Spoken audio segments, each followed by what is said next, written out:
Good morning, students. In our last class, the last topic that we have discussed was the formation of soil, right? That how does the soil get formed by breaking down the big stones into the smaller parts. This thing we have already discussed in our last class, right? Now, today we are going to start with our next topic, that is the composition of soil. What is the basic composition of soil, मतलब soil के अंदर कौन कौन सी चीज़ें रहती हैं और कितनी कितनी क्वांटिटी में रहती है. This thing we are going to discuss now, right. Soil is made up of mineral particles. जो सॉइल होता है, सॉइल होती है बेसिकली, वो मिनरल पार्टिकल्स से बनी होती हैं, राइट. मतलब उसमें काफ़ी सारे मिनरल्स होते हैं अलग अलग तरह के, inorganic substances and organic substances. उसमें कुछ इनऑर्गेनिक सब्सटेंसेस भी होते हैं और कुछ ऑर्गेनिक सब्सटेंसेस भी होते हैं. ऑर्गेनिक सब्सटेंसेस में आपको यहाँ पे दिया हुआ है ब्रैकेट में humus, right. The particles of soil और broken rocks can be of different sizes. जो साइज के पार्टिकल्स होते हैं या ब्रोकन रॉक्स के जो पार्टिकल्स होते हैं वो अलग अलग साइज के हो सकते हैं, राइट. कुछ पार्टिकल्स का साइज छोटा होगा, कुछ पार्टिकल्स का साइज बड़ा होगा. सो जो सॉइल के पार्टिकल्स हैं या ब्रोकन रॉक्स के पार्टिकल्स हैं वो अलग अलग साइज के हो सकते हैं. The composition of soil depends upon the type of rocks from which it is formed. जो सॉइल का कंपोजिशन है वो किन चीज़ पे डिपेंड करता है. It depends on the type of rock from which it is formed, कि वो किस स्टोन से बनी है, राइट. तो अलग, अभी हमको पता है कि अलग अलग सॉइल होती है. सॉइल बहुत सारे अलग अलग टाइप्स की होती है, और वो अलग अलग टाइप्स की क्यों होती है, क्योंकि उनका कंपोजिशन अलग अलग होता है, राइट. तो जब सॉइल अलग अलग टाइप के स्टोन से बनी होती है तो उनका कंपोजिशन भी डिफरेंट डिफरेंट होता है. Due to the presence of different minerals, materials and organisms, soil has different physical and chemical properties. तो ऑब्वियसली जब सॉइल अलग अलग मिनरल से बनी होगी, उसमें अलग अलग मटेरियल, अलग अलग ऑर्गेनिज्म से बनी होगी, तो it has different physical and chemical properties. अलग अलग सॉइल की अलग अलग फिजिकल और केमिकल प्रॉपर्टीज़ होंगी, right. This thing is clear to you. Now soil जिन जिन चीज़ों से मिलकर बनी होती है उसको यहाँ डिटेल में डिस्कस करते हैं. First one is the mineral particles. तो सॉइल में कौन से मिनरल्स होते हैं और कितनी क्वांटिटी में होते हैं, this thing we are going to see. Soil forms by mainly three types of particles, which are gravel, sand and clay particles. तो सॉइल में बेसिकली मिनरल पार्ट में जो पार्टिकल्स होते हैं वो बेसिकली क्या क्या होते हैं, ग्रेवल, सैंड और क्ले पार्टिकल्स, जो कि डिटरमाइन करते हैं texture as well as the type of soil. जो कि बेसिकली सॉइल का टेक्सचर और उसका टाइप डिटरमाइन करते हैं कि सॉइल किस टाइप की है और उसका टेक्सचर क्या है, राइट. सो जो मिनरल होता है बेसिकली वो ही डिटरमाइन करता है texture of the soil. Now next is inorganic substances, nitrates, phosphates, sulphates, carbonates of potassium, magnesium, sodium, iron और many other salts are the components of the soil. अब inorganic substances में क्या क्या चीज़ें आ जाती हैं. It is the nitrate, phosphate, sulphate, carbonate.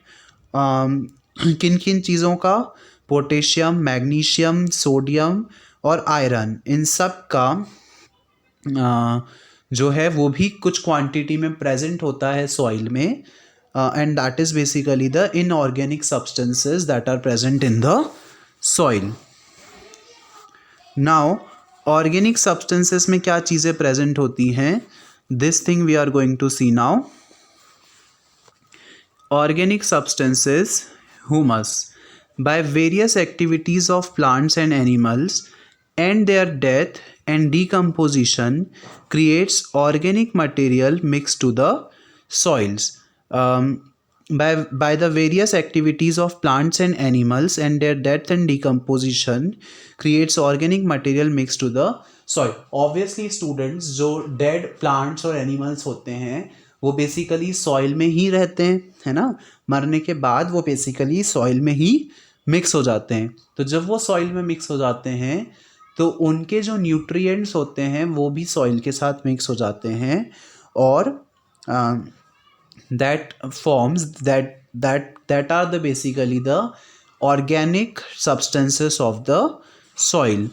The completely decomposed product of plant and animal is called humus. और जो completely decomposed part होता है plants और animals का उसको हम क्या बोलते हैं? humus. Organic substances make the soil fertile and improve its water holding capacity. जो ऑर्गेनिक सब्सटेंसेस होते हैं वो सॉइल को फर्टाइल बनाते हैं और उसकी वाटर होल्डिंग कैपेसिटी को क्या करते हैं? इम्प्रूव करते हैं, राइट.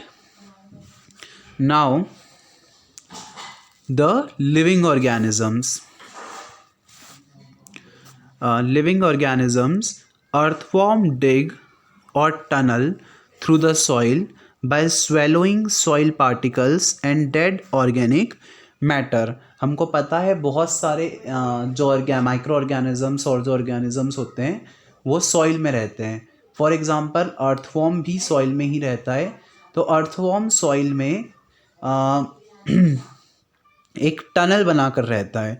तो अर्थवॉर्म क्या करता है? डिग करता है या टनल करता है सॉइल को by swallowing the soil particles. वो सॉइल पार्टिकल्स को स्वेलो करके निगल कर या डेड ऑर्गेनिक मैटर को निगल कर एक टनल बना देता है. The waste passed from the worm's body through the anus is called worm cast which is rich in plant nutrients. और जो वेस्ट मटेरियल अर्थवॉर्म की बॉडी रिलीज करती है उस अर्थवॉर्म की बॉडी से जो वेस्ट प्रोडक्ट रिलीज होता है उसको हम क्या बोलते हैं? Worm cast which is rich in plant nutrients. और उसमें काफ़ी सारे न्यूट्रिएंट्स होते हैं, राइट. तो जो वेस्ट मटेरियल होता है अर्थवॉर्म का that is called as the worm cast और उसमें बहुत सारे न्यूट्रिएंट्स होते हैं जो कि प्लांट्स के लिए नेसेसरी होते हैं. It is popularly known as farmer's friend or a nature's plough man because the tunnel made by it is aerated the soil. इसको हम फार्मर्स फ्रेंड भी बोलते हैं क्योंकि ये अल्टीमेटली क्या कर रहा है? सॉइल की फर्टिलिटी को बढ़ा रहा है. और जब सॉइल की फर्टिलिटी बढ़ेगी तो ऑब्वियसली फार्मर्स जो हैं वो इजीली उस पर प्लांटेशन कर पाएंगे, right. So it is popularly known as the farmer's friend and nature's plough man. क्यों? क्योंकि they are helpful for the soil. Now there are many other plenty of microscopic organisms such as bacteria, fungi and algae live on the soil and are often referred to as biota. और बहुत सारे दूसरे भी micro organisms present रहते हैं soil में जैसे कि बैक्टीरिया, फंजाई, अलगी जो कि सॉइल में प्रेजेंट रहते हैं और जिसको हम क्या बोलते हैं? Biota. Okay, they are extremely important in increasing the fertility of the soil. और ये बहुत इम्पॉर्टेंट होते हैं सॉइल की फर्टिलिटी को इंक्रीज़ करने के लिए. तो सॉइल की फर्टिलिटी को इंक्रीज़ करने में इनका एक बहुत इम्पॉर्टेंट रोल होता है, right. The soil texture describe the size of its particles. Soil का टेक्सचर क्या है? तो बेसिकली सॉइल का टेक्सचर हमको क्या चीज़ बताता है? सॉइल का टेक्सचर बताता है हमको उसके पार्टिकल्स का साइज़. मतलब जो उसमें पार्टिकल्स हैं उनका साइज़ बड़ा है, छोटा है, उसको हम बोलेंगे कि सॉइल का टेक्सचर बेसिकली क्या है. The soil which is greater than 2 mm in diameter in gravel is gravel. वो सॉइल जिसके पार्टिकल्स का साइज 2 mm से ज़्यादा होता है उसको हम क्या बोलते हैं? Gravel. The particles of size varying from 0.05 to 2 mm is send.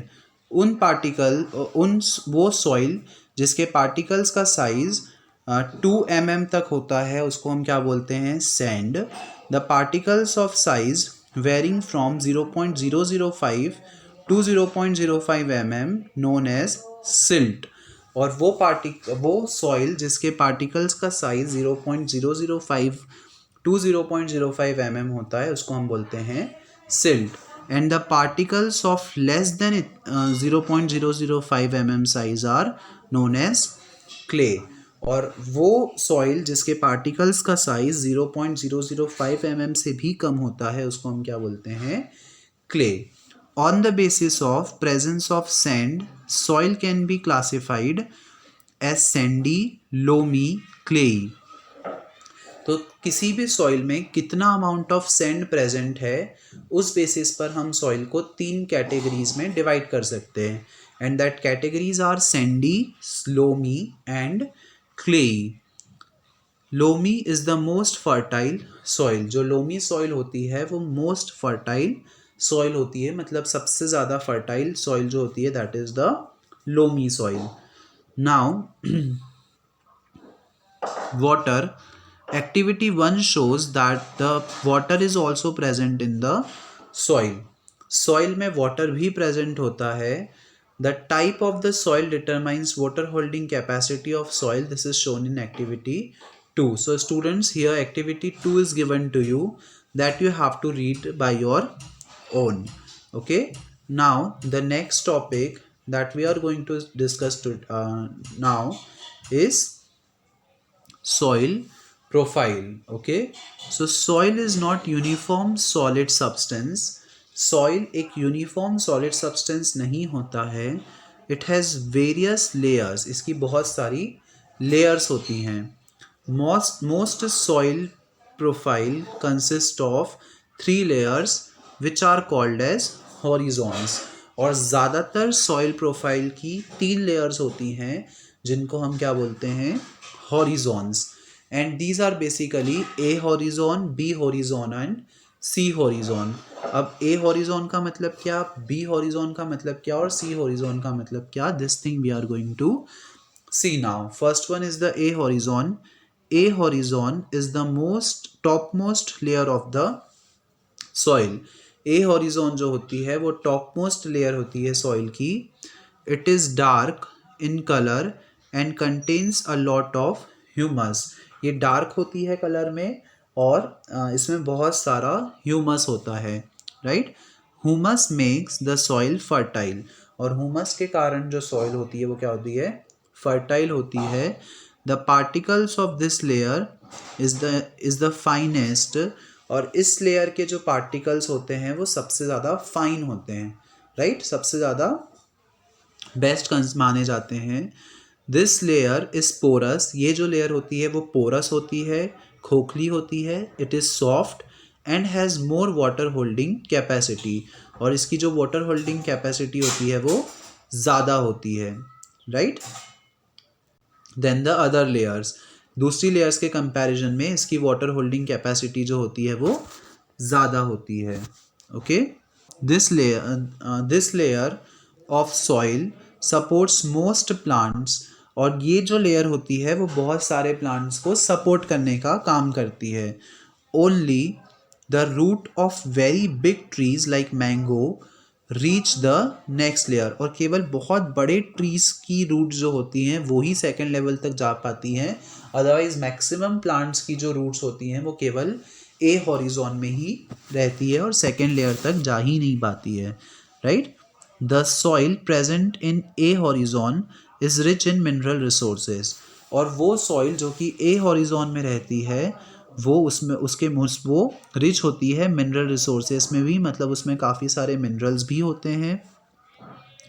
A horizon layer of soil provide shelter for the living organisms such as worms, rodents, beetles and moles et cetera. और ए हॉरिजॉन लेयर जो होती है soil की वो shelter provide करती है बहुत सारे लिविंग ऑर्गेनिजम्स को, जैसे कि वार्म्स हो गए, रोडेंट्स हो गए, बीटल्स एंड मोल्स, ये सब टाइप्स ऑफ इंसेक्ट्स हैं। तो ये सारे लिविंग ऑर्गेनिजम्स को शेल्टर प्रोवाइड करती है, मतलब ये सारे टाइप के इंसेक्ट्स जो हैं वो सॉइल में रहते हैं, ए हॉरिजॉन सॉइल में रहते हैं, right. Now the next is B horizon. अब बी हॉरिजॉन की जो सॉइल होती है उसकी क्या कैरेक्टरिस्टिक्स होती हैं, this thing we are going to see here. The layer below the top soil is called subsoil. तो वो लेयर जो कि टॉप सॉइल के जस्ट नीचे होती है उसको हम क्या बोलते हैं, सब सॉइल। मतलब सबसे ऊपर जो है वो टॉप सॉइल और उसके नीचे वाली जो लेयर होती है उसको हम क्या बोलते हैं, it is called as the sub soil. It is lighter in colour and is often grey और रेड। और ये लाइट होती है कलर में और जनरली कौन से कलर की होती है, ग्रे कलर की होती है या रेड कलर की होती है। This layer contains more sand and may contains stone also. और ये जो लेयर होती है इसमें बहुत सारी सैंड होती है और it may contain stones also, इसमें स्टोन्स भी प्रेजेंट हो सकते हैं। ओनली अ फ्यू प्लांट्स और trees have roots long enough to reach the sub soil. केवल कुछ ही प्लांट्स होते हैं या कुछ ही ट्रीज होते हैं जिनकी रूट्स इस पार्ट तक पहुंच पाती है, जैसे कि अभी हमने डिस्कस किया था मैंगो ट्री जो है उसकी रूट्स इस पार्ट तक पहुंचती है, अदरवाइज काफ़ी सारे प्लांट्स की रूट्स यहाँ तक पहुंच ही नहीं पाती है। Since the subsoil does not contain humus it is not suitable for plant growth. Since जो सबसॉइल है उसमें ह्यूमस नहीं होता है इसलिए ये प्लांट की ग्रोथ के में हेल्पफुल नहीं होती है। मतलब इस ये वाली जो पार्ट है सॉइल का वो फर्टाइल नहीं होता है, right. It is not helpful for the growth of the plants. Rain water collects in this layer. और इस लेयर में बेसिकली क्या होता है, रेन वाटर कलेक्ट होता है। आपको पता है सॉइल रेन वाटर को एब्जॉर्ब कर लेती है और वो रेन वाटर कलेक्ट कहाँ होता है, बी हॉरिजॉन वाली सॉइल में। नाउ अब हम डिस्कस करेंगे सी हॉरिजॉन वाली साइड, सी हॉरिजॉन वाली सॉइल जो कि उससे भी नीचे है। सबसे ऊपर ए हॉरिजॉन, फिर उसके बाद बी हॉरिजॉन और सबसे नीचे आ जाती है C horizon soil. That sea horizon soil we are going to discuss here. It is the lowest layer which consists of larger pieces of broken rock. ये लोएस्ट लेयर होती है, मतलब सबसे नीचे वाली लेयर होती है जो कि कंसिस्ट होती है larger pieces of broken rocks. मतलब यहाँ पे बड़े बड़े पीस होते हैं, सबसे ऊपर सबसे छोटे पीसेस, सेकेंड बी हॉरिजॉन में थोड़े बड़े पीसेस और थर्ड वाली लेयर में, थर्ड वाले हॉरिजॉन में सब बहुत बड़े बड़े पीसेस होते हैं रॉक्स के, and smaller pieces called gravels. और कुछ छोटे पीस भी होते हैं जिनको हम क्या बोलते हैं, gravel. It is also called parent rock. और इसको हम पेरेंट रॉक भी बोलते हैं because soil forms by breaking down of these pieces. क्योंकि सॉइल जो है वो इन्हीं पीस को ब्रेक डाउन करके बनी होती है, इन्हीं पीसेस को छोटे छोटे पार्ट्स में डिवाइड करके बनी होती है। It contains no organic matter. और इसमें कोई भी ऑर्गेनिक मैटर नहीं होता है, सारे इनऑर्गेनिक मैटर्स ही होते हैं। Rain water seeps into this layer too. और जो रेन वाटर है वो इसमें भी सीप हो जाता है, मतलब इसमें भी कुछ अमाउंट ऑफ रेन वाटर जो है वो कलेक्ट होता है, right. Beneath this layer lies solid rock और बेड रॉक। और इस लेयर के नीचे सॉलिड रॉक होता है और जिसको हम बेड रॉक भी बोलते हैं। मतलब सॉइल की बेसिकली तीन ही लेयर होती है और उसके नीचे जो है वो टफ लेयर आ जाती है जिसको, जो बेसिकली रॉक होता है, सॉलिड रॉक होता है, वो आ जाता है। All the water that seeps through the top soil collects above the bedrock in the C horizon and B horizon. और जितना भी सॉइल वाटर को एब्जॉर्ब करता है वो बी हॉरिजॉन और सी हॉरिजॉन वाली सॉइल में ही कलेक्ट होता है, उसके नीचे वो नहीं आ पाता है, right. This reservoir of water under the top most layer of soil is called ground water. और इसी पानी के रिजर्वायर को, इसी पानी के कलेक्शन को हम क्या बोलते हैं? Ground water, right? So this is basically the ground water, जो कि बी हॉरिजॉन और सी हॉरिजॉन के नीचे होता है. Now the next topic that we are going to see here is the texture of soil. Soil का texture क्या होता है और इससे हम क्या समझते हैं? This thing we are going to see here. If you collect some samples of soil from different places, garden, near pond, roadside, you will notice that the thickness of different layers varies from one area to another. अगर हम बहुत अलग अलग जगह से soil का थोड़ा थोड़ा सैंपल कलेक्ट करें, जैसे कि हमने गार्डन में से थोड़ी सी सॉइल ले ली, फिर पॉन्ड के पास में से अगर सॉइल ले ली, रोड साइड से सॉइल ले ली, इसी तरह से अगर हम अलग अलग जगहों से सॉइल के थोड़े थोड़े सैंपल्स को कलेक्ट करें, so we will observe that अलग अलग सॉइल की लेयर्स की जो थिकनेस होती है वो अलग अलग होती है. मतलब अलग अलग जगह पे जो सॉइल है उसकी थिकनेस डिफरेंट डिफरेंट होगी. The presence of humus in the soil also varies from place to place. और किस प्लेस में कितनी सॉइल, किस प्लेस की इस सॉइल में कितनी ह्यूमस है वो भी वेरी करता है फ्रॉम प्लेस टू प्लेस. मतलब हो सकता है किसी प्लेस के सॉइल में ज़्यादा ह्यूमस हो और कंपैरेटिवली किसी दूसरी प्लेस के सॉइल में कम ह्यूमस हो, राइट? तो अलग अलग जगह की सॉइल में अलग अलग ह्यूमस की क्वांटिटी हो सकती है. The different sizes of soil particles are described below.